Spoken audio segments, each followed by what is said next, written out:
कर्मण्येवाधिकारस्ते मा फलेषु कदाचन मा कर्मफलहेतुर्भो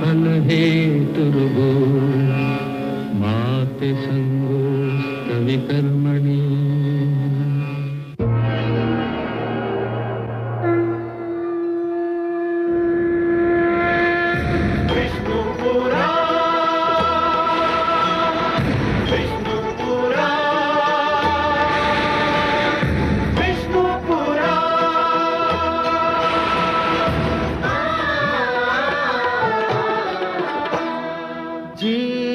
ज्ञान ब्रह्म ज्ञान अथ श्री विष्णु पुराण ओम की कथा महान जय श्री विष्णु पुराण विष्णु पुराण विष्णु पुराण विष्णु पुराण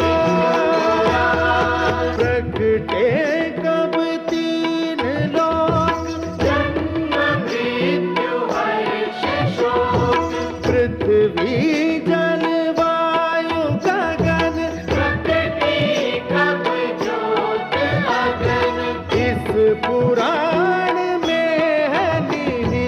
जप तप और योग ध्यान विष्णु पुराण विष्णु पुराण विष्णु पुराण। मैं माँ हूँ, धरती माँ। महान और अनमोल वस्तुएं उन्हीं को मिलती हैं जो उसके सुपात्र हों। अमर वही हो सकते हैं जो शांति प्रिय हों, जिनके ऊंचे आदर्श हों, जो परहित के लिए जीवन जीते हों। किंतु जिनके मन में द्वेष और घृणा हो, जो युद्ध और हिंसा के प्रचारक हों, वे केवल दंड के पात्र होते हैं।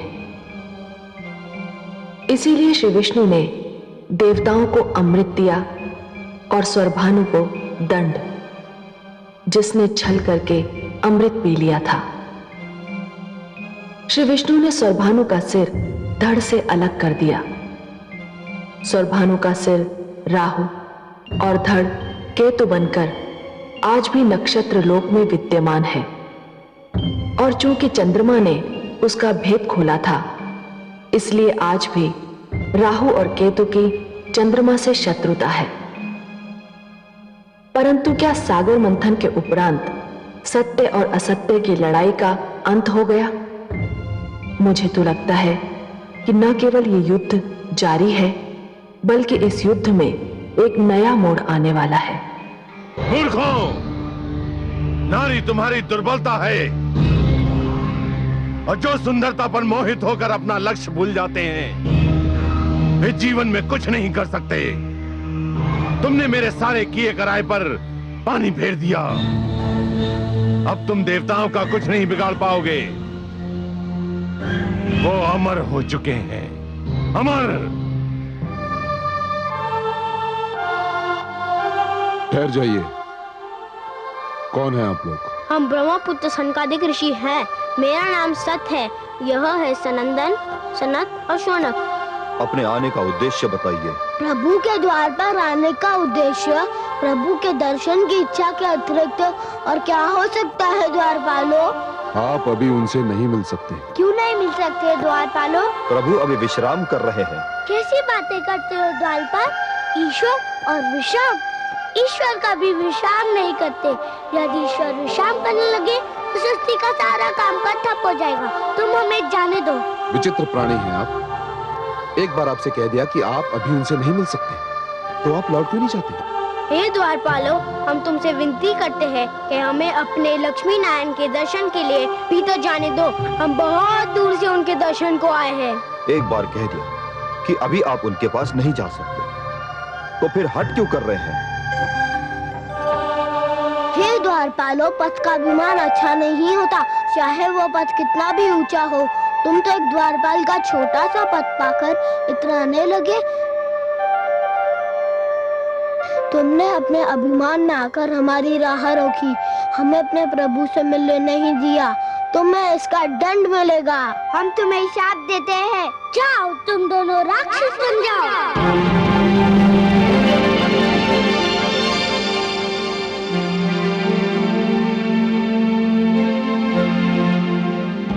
हे ऋषिगण, विष्णु लोक में आपका स्वागत है।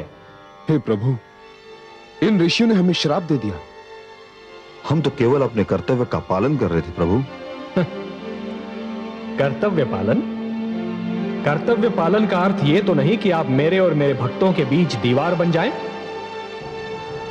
आप दोनों से घोर अपराध हुआ है और इस अपराध का दंड तो मिलना ही था। हे जय, हे विजय, जिस प्रकार वृक्ष और उसकी जड़ का नाता कोई नहीं तोड़ सकता, उसी प्रकार मेरे और मेरे दर्शनाभिलाषी के बीच कोई नहीं आ सकता। मेरे दर्शनार्थी मेरी संपत्ति हैं जय, और स्वयं मैं उनकी संपत्ति हूं। हम दोनों का एक दूजे पर समान अधिकार है। जब भी कोई ईश्वर और भक्त के बीच आने का प्रयास करेगा, किसी न किसी रूप में अवश्य दंड पाएगा।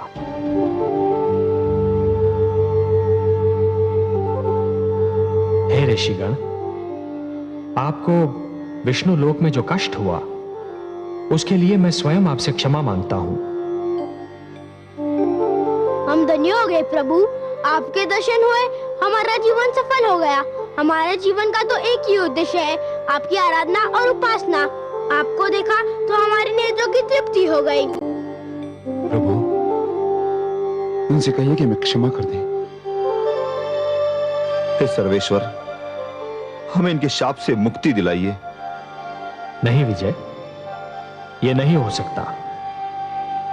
ऋषि का शाप धनुष से निकला हुआ बाण होता है। उसे न रोका जा सकता है और ना ही वो लौट सकता है। हे ऋषिगण, मैं आपसे यह तो नहीं कह सकता कि आप इन दोनों को अपने श्राप से मुक्त कर दीजिए। इन मूर्खों से जो भूल हुई है, उसके लिए वो दंड के पात्र तो हैं, पर इन्हें यह तो बताइए कि इन्हें यह दंड कब तक भोगना होगा। क्या आपके श्राप से मुक्ति पाने का कोई मार्ग नहीं है? हाँ है। हे सर्वेश्वर, हमारे शाप से मुक्ति पाने का एक ही मार्ग है। आपके द्वारपाल जय और विजय को हमारे शाप के कारण 3 बार राक्षस योनि में जन्म लेना होगा और तीनों बार आपसे वैर करना होगा, और वो तीनों जन्मों में आपके हाथों मृत्यु प्राप्त करनी होगी। पहले जन्म में जय और विजय हिरण्याक्ष और हिरण्यकशिपु बनकर जन्मेंगे और आपके हाथों मर जाएंगे। जय और विजय कुंभकर्ण और रावण के रूप में आएंगे और आपके राम अवतार द्वारा मृत्यु लोक में भेजे जाएंगे। तीसरे जन्म में यह दोनों कंस और शिशुपाल बनकर आएंगे और श्री कृष्ण के हाथों मरेंगे। बस इसके उपरांत इनकी मुक्ति हो जाएगी।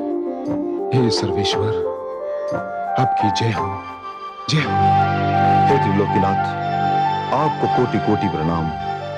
हे ऋषिगण, आपका श्राप हमारे सिर माथे पर।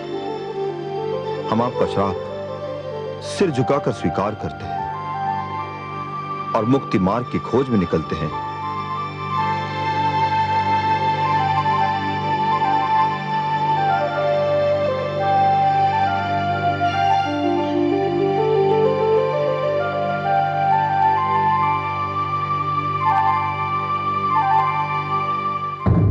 मैं मां हूं, धरती मां।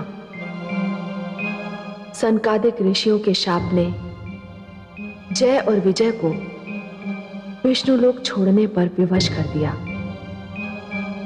उन्हें यह शाप केवल इसलिए मिला कि उन्हें अपने पद पर अभिमान हो गया था।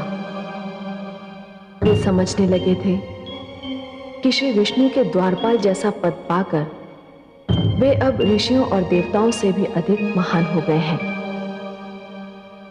अपने पद पर अभिमान करना और पद का अनुचित प्रयोग करना हर युग में दंड के योग्य अपराध रहेगा। सनकादिक ऋषियों का शाप पहली बार उस समय रंग लाया जब जय ने कश्यप ऋषि की पत्नी दिति के गर्भ से असुरराज हिरण्याक्ष और विजय ने उसके अनुज हिरण्यकशिपु के रूप में जन्म लिया। ये दोनों भाई बहुत बलवान, बहुत शक्तिशाली, बहुत घमंडी, बहुत क्रोधी और क्रूर थे, पर एक दूसरे पर निछावर थे।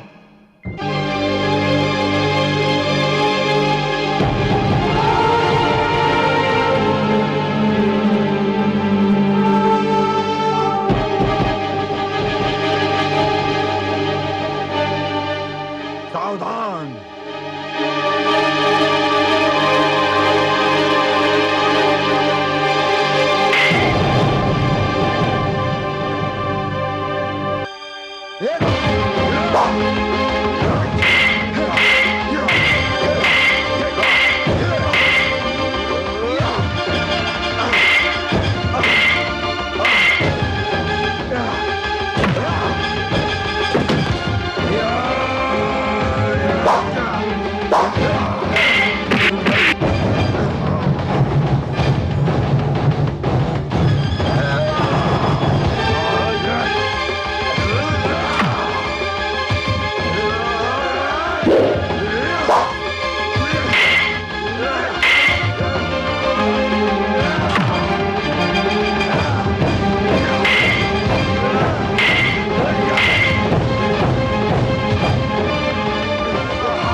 मैं देख रहा था कि मेरा भ्राता कितना बलवान है।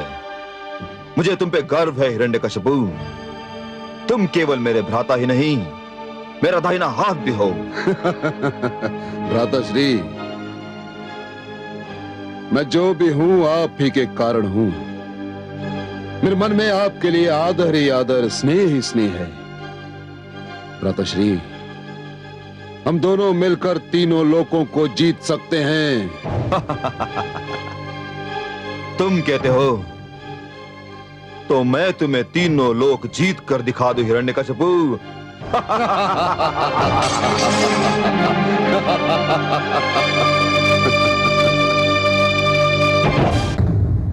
मैं मां हूं, धरती मां। हिरण्याक्ष ने तीनों लोग जीतने की धुन में संसार में आतंक का ऐसा बवंडर उठाया कि मानवता कराह उठी। वो बहुत अत्याचारी और निर्दयी राजा सिद्ध हुआ। उसके युग में विनाश और आतंक ने ऐसा नंगा नाच नाचा कि संस्कृति और सभ्यता ने लजाकर आंखें झुका ली। उसने जीवन की हर मधुरता को, हर सुंदरता को ऐसी निर्दयता से कुचला कि मैं घबरा गई। चारों ओर आग ही आग, रक्त ही रक्त दिखाई दे रहा था। वो निर्दयी मेरी ओर बढ़ा। मेरे तो प्राण सूख गए। शायद हर सत्ता के लोभी की भांति वो सबसे पहले मुझे प्राप्त करना चाहता था। मैं उसके भय से भागी, पर उसने मुझे पकड़ लिया। उसने मेरा अपहरण किया, मुझे मेरी इच्छा के विरुद्ध पाताल में ले गया।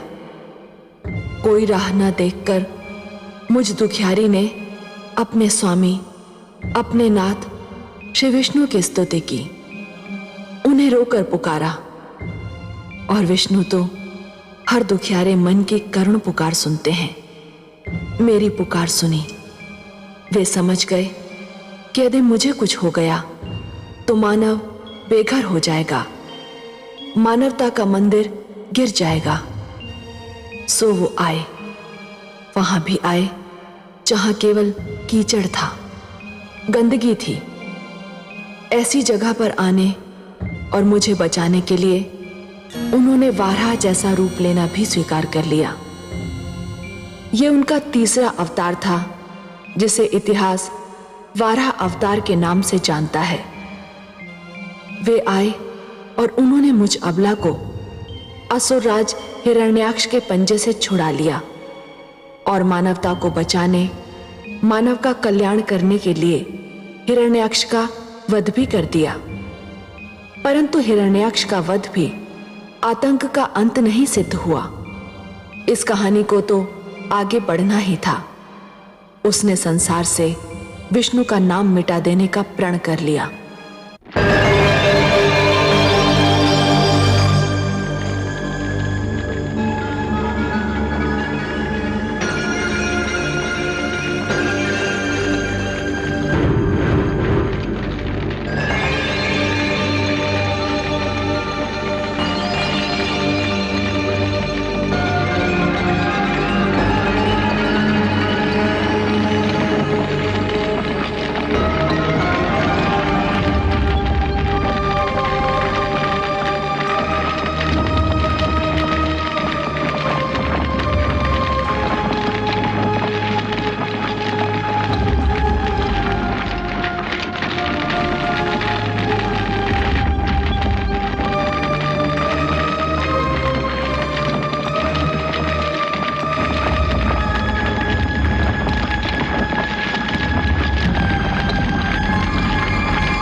शेषनाग शैया पर विश्राम करते विष्णु, स्वयं को जीवन और मृत्यु का स्वामी समझने वाले विष्णु, सावधान सावधान हो जाओ। तुम्हें मेरे भ्राता श्री हिरण्याक्ष के रक्त की एक एक बूंद का मूल्य चुकाना होगा। तुमने जो घाव उनके शरीर पर लगाए थे, उसने उनके शरीर को ही नहीं, मेरी आत्मा को भी छलनी छलनी कर दिया है। जब तक मैं तुमसे प्रतिशोध नहीं लूंगा, मैं चैन की श्वास नहीं लूंगा। अब मेरे जीवन का एक ही उद्देश्य है, प्रतिशोध, प्रतिशोध, केवल प्रतिशोध। यदि तुम में साहस है तो मेरी चुनौती स्वीकार कर लो, स्वीकार कर लो तुम। पुत्र, किससे प्रतिशोध लेने की बात कर रहे हो हिरण्यकशिपु? उसी से, उसी विष्णु से, जिसने मेरे भ्राता को निर्दयता से मार डाला। माते, तुम्हारा तो केवल भाई था वो। मुझसे पूछो, जिसके नैनों की ज्योति था वो, जिसकी कोख से जन्मा था वो, जिसका पुत्र था वो। क्या तुम्हारा दुख मेरे दुख से भी महान है? नहीं पुत्र, मेरे दुख का तो अनुमान भी नहीं लगाया जा सकता। परंतु उसने एक ऐसा पाप किया था जो क्षमा योग्य नहीं था। क्या अपराध किया था मेरे भ्राता ने? उसने धरती का अपहरण किया था, एक नारी का अपहरण, और एक नारी का अपहरण अक्षम्य अपराध है पुत्र। अपहरण कोई अपराध नहीं माते, अपहरण तो हमारी असुर संस्कृति का एक अंश है। जिस संस्कृति का आधार अपहरण हो, जिस संस्कृति का अंश अपहरण हो, वो संस्कृति कभी पनप नहीं सकती पुत्र। उसका विनाश निश्चित है।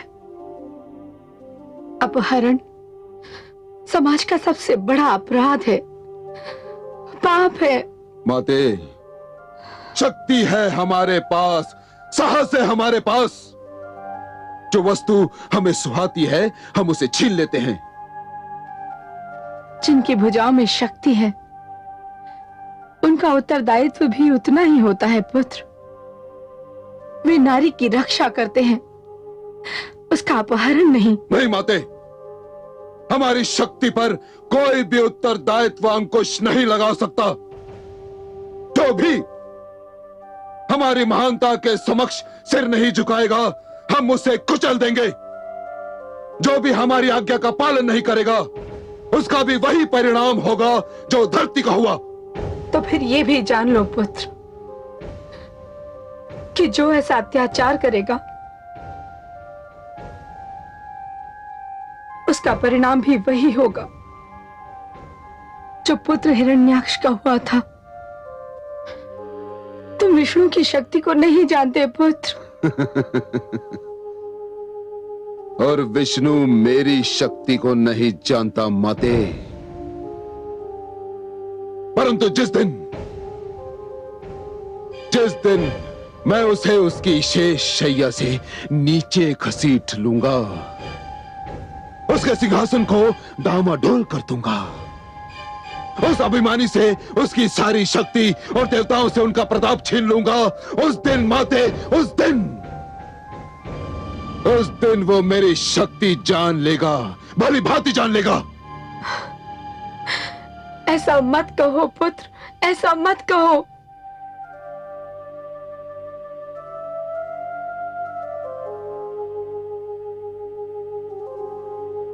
माते, तुम्हारी सौगंध, मैं इस सृष्टि से विष्णु का नाम मिटा दूंगा। मैं उसके किसी भी नाम लेवा को जीवित नहीं छोड़ूंगा। सेनापति विडाल, आज्ञा असुरराज।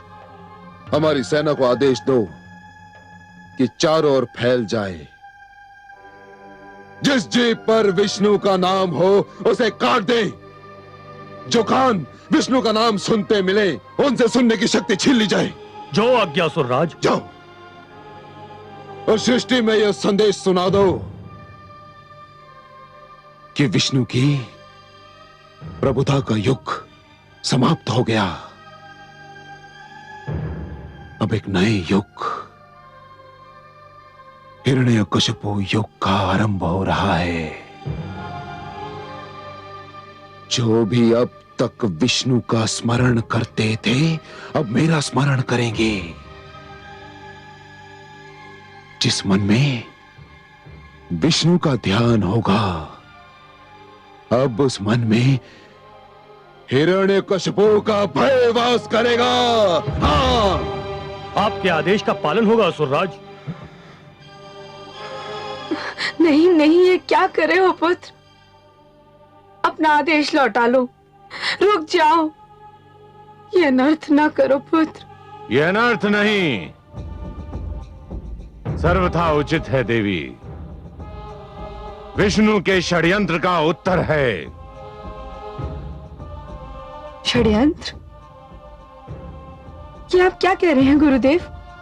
आप भूल गई देवी कि विष्णु ने दानव संस्कृति का विनाश करना चाहा था और अब वो असुरों को मिटाना चाहता है। इसीलिए उसने सबसे पहले आपके ज्येष्ठ पुत्र हिरण्याक्ष का वध कर डाला। तो आपने उसे जीवित कर दिया होता। आपके पास तो संजीवनी मंत्र था। मैं जीवित कर देता, मैं अवश्य जीवित कर देता आपके पुत्र को, परंतु उसे विष्णु ने स्वयं मारा था। और जिसे विष्णु स्वयं मार डाले उसे पुनर्जीवित करना असंभव है। मुझे खेद है देवी, कि मैं आपके पुत्र हिरण्याक्ष को पुनः जीवित करने में असमर्थ रहा। हे शिष्य, तुमने जो भी किया उचित किया, पर इससे केवल विष्णु को स्मरण करने वालों का ही सर्वनाश होगा। विष्णु का कुछ नहीं बिगड़ेगा। गुरुदेव, ये तो मेरे अभियान का पहला चरण है। इसके उपरांत तो मैं सीधा विष्णु पर प्रहार करूंगा। बहुत चतुर है विष्णु, बहुत शक्तिशाली भी। उससे टक्कर लेने के लिए तुम्हें अपार शक्ति की आवश्यकता होगी। वो ज्वाला है, तुम्हें ज्वालामुखी बनना होगा। वो वायु है, तुम्हें आंधी का रूप लेना होगा। वो चंद्रमा की भांति शीतल है, तुम्हें सूर्य की भांति दहकना सीखना होगा। वो नदी की भांति शांत है, तुम्हें ज्वार की भांति उमड़ना होगा। हे गुरुदेव, ये कैसी शिक्षा दे रहे हैं आप? गुरु तो अपने शिष्य को कल्याण का मार्ग दर्शाता है, आप तो मेरे पुत्र को विनाश का मार्ग दिखा रहे हैं। शांत रहो माते, शांत। ये तो गुरुदेव के महान कथन हैं। इसके एक एक अक्षर के समक्ष मैं अपना सिर झुकाता हूं। गुरुदेव, मुझे प्रकाश दीजिए, मुझे ज्ञान दीजिए, मेरा पथ प्रदर्शन कीजिए, मुझे आदेश दीजिए। तुम्हें ऐसी शक्ति प्राप्त करनी होगी शिष्य, जिसे कोई परास्त ना कर सके। स्वयं विष्णु भी नहीं, मैंने ऐसी शक्ति प्राप्त कर ली थी, परंतु विष्णु ने छल से उसकी महत्ता घटा दी। उसने देवताओं को अमृत पिलाकर अमर बना दिया। अब मेरी शक्ति से भी महान शक्ति तुम्हें प्राप्त करनी होगी। उस शक्ति को प्राप्त करने के लिए मुझे क्या करना होगा गुरुदेव? तुम्हें तप करना होगा शिष्य, घोर तप, अपूर्व तप, अपार तप, ऐसा तप जिसका संसार में उदाहरण ना मिले। विष्णु का तप नहीं, क्योंकि वो देवताओं का पक्षपाती है, वो तुम्हें कुछ नहीं देगा। शिव का भी नहीं, क्योंकि वो मैं पहले कर चुका हूं। तुम्हें ब्रह्मा की तपस्या करनी होगी, वही केवल तुम्हारी तपस्या के भुलावे में आ सकते हैं। और फिर तुम उनसे वो वरदान मांगना जो मैं तुम्हें बताऊंगा। गुरुदेव की जय हो। गुरुदेव, मैं आज ही तपस्या के उद्देश्य से असुर लोक छोड़ दूंगा। मुझे आज्ञा दीजिए गुरुदेव।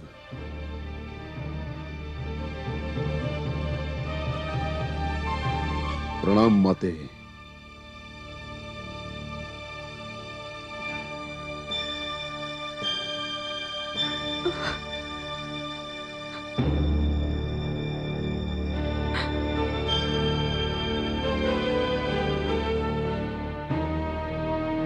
महारानी कयादू, कहां हैं आप? महारानी कयादू,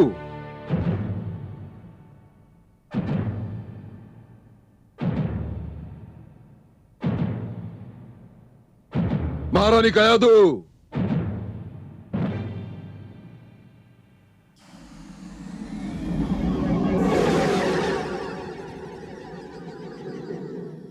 महारानी कयादू,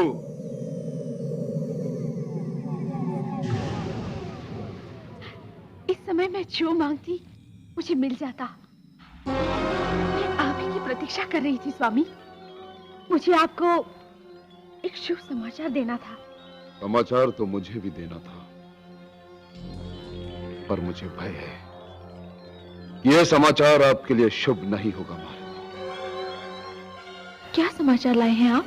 शिष्टाचार की मांग है कि शुभ समाचार पहले सुन लिया जाए। पहले आप कहिए, क्या समाचार है आपके पास? आप पिता बनने वाले हैं।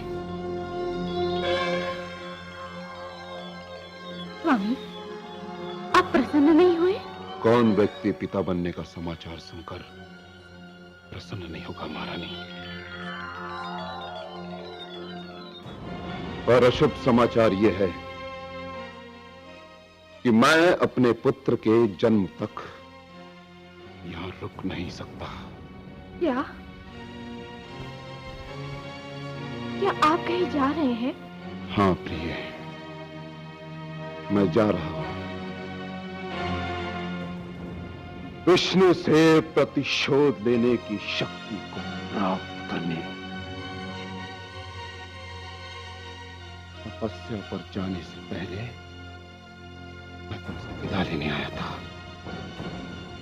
मुझे तनिक भी ज्ञान नहीं कि तप सफल होने में मुझे कितना समय लग जाए। स्वामी, आप मुझे इस अवस्था में छोड़कर चले जाएंगे? विवशता है प्रिय, विवशता। मैंने प्रण ले लिया है। और मेरी रक्षा कौन करेगा? आप मुझे किसके आश्रय छोड़े जा रहे हैं? जब तक आप नहीं आएंगे तब तक मैं क्या करूंगी?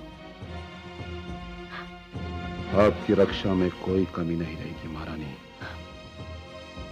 सेनापति विडाल। आज्ञा सुराज। मैं गुरुदेव के आदेशानुसार तप करने के उद्देश्य से असुर लोक छोड़कर जा रहा हूं। महारानी कायोधि की रक्षा का उत्तरदायित्व मैं तुम्हें सौंपता हूं, क्योंकि असुर लोक में मेरे उपरांत सबसे बलवान और शक्तिशाली तुम हो विडाल। मेरे लौट कर आने तक तुम इनकी रक्षा करोगे। किंतु ये जान लो विडाल कि यदि तुमने कोई चूक की तो मेरे दंड से बच नहीं पाओगे। यदि मैं महारानी क्याधु की रक्षा में असफल रहा सुराज, तो आप मुझे दंड देने के लिए जीवित ही नहीं पाएंगे। जब तक मेरे शरीर में एक भी सांस और रक्त की एक भी बूंद शेष है, मैं महारानी क्याधु की रक्षा का वचन देता हूं। विडाल, मुझे तुमसे यही आशा। हमारे दूसरे आदेश का क्या हुआ? सैनिक चारों ओर फैला दिए गए हैं। विष्णु के विरुद्ध अभियान आरंभ हो चुका है। आपकी जय हो असुरराज।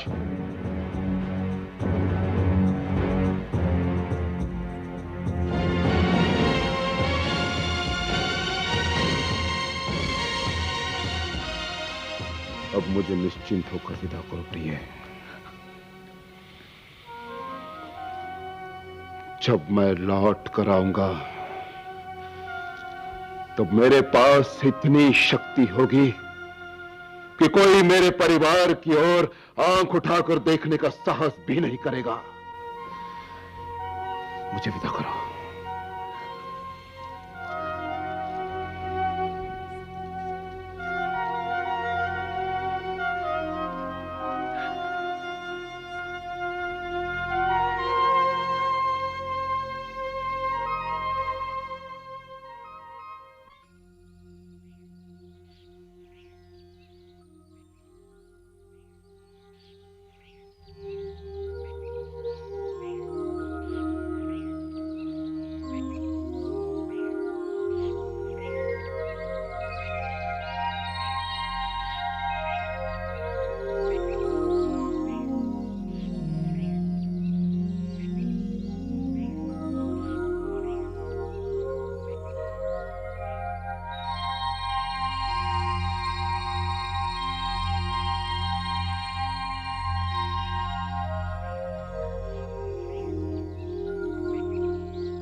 ठहरो, कहां जा रहे हो?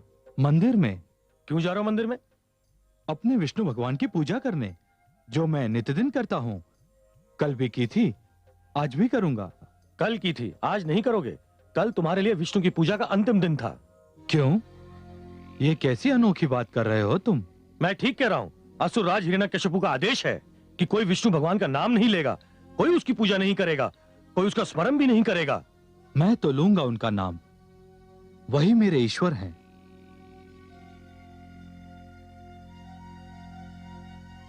ठहरो, तुम अंदर नहीं जा सकते।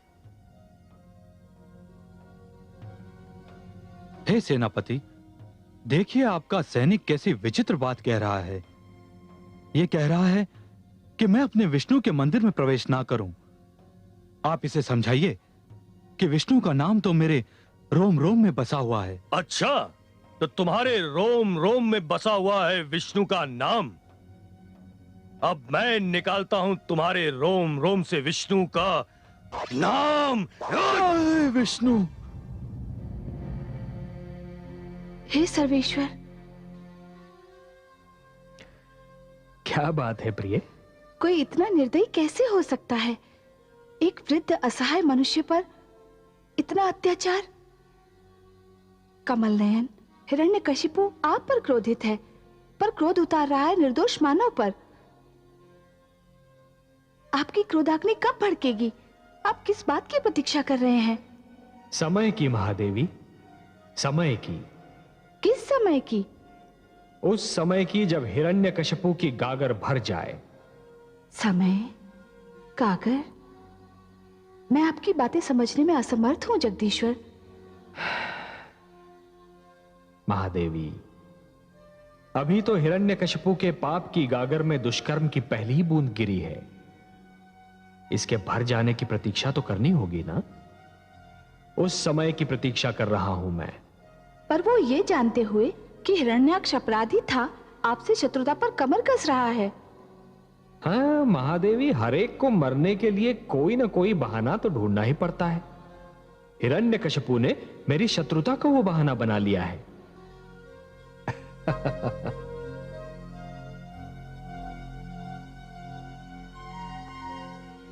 हे देवगण, हिरण्यकशिपु ने श्री विष्णु के विरुद्ध अभियान आरंभ कर दिया है। हमें चुप नहीं बैठना चाहिए। परंतु देवेंद्र, हिरण्यकशिपु भला हमारे भगवान विष्णु का क्या बिगाड़ सकता है? राई कभी पर्वत के सामने टिक नहीं सकती देवराज। पर यदि हमारे होते श्री विष्णु को हिरण्यकशिपु को दंड देने का कष्ट स्वयं उठाना पड़े, तो हमारे लिए इससे बड़ी लज्जा की बात और क्या हो सकती है? सागर मंथन के समय उन्होंने हमारी जो सहायता की, वो हमारे लिए एक ऋण के समान है। ये तो सत्य है देवराज। यदि उन्होंने सहायता न की होती तो अमृत की प्राप्ति असंभव हो जाती। पर देवराज, अब हम करेंगे क्या? हम हिरण्यकशिपु की तपस्या भंग कर देंगे। तपस्या भंग? सोच लीजिए देवराज, हमने पहले भी एक बार दैत्य गुरु शुक्राचार्य की तपस्या भंग करनी चाहिए थी, परंतु उल्टे हमें ही हानि पहुंची थी। उनकी बात और थी, और हिरण्यकशिपु तो असुर है।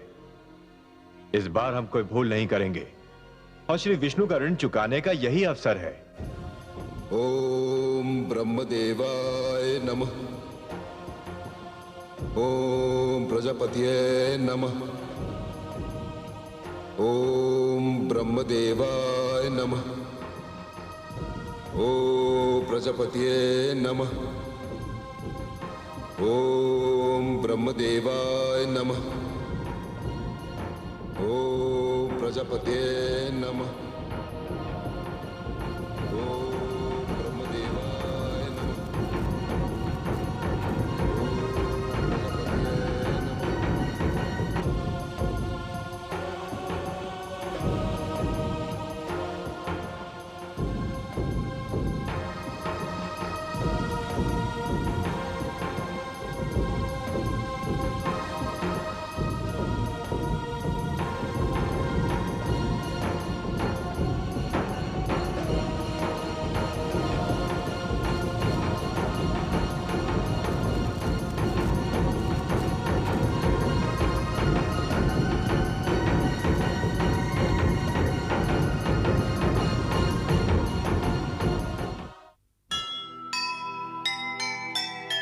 मन में विष हो द्वेष का, होठों पर हरि नाम। ऐसे तप का देखिए क्या होगा परिणाम। हर युग में इतिहास की रही सदा यह रीत, सत्य असत्य के युद्ध में हुई सत्य की जीत, हुई सत्य की जीत। जो सुनेगा ये पुराण पाएगा सुख और ज्ञान, पाएगा सुख और ज्ञान। कर्म को ही धर्म जान, प्रेम की तू छेड़तान, प्रेम की तू छेड़तान। बीते युग बता रहे हैं, बीते युग बता रहे हैं, सत्य पथ पे चल सुजान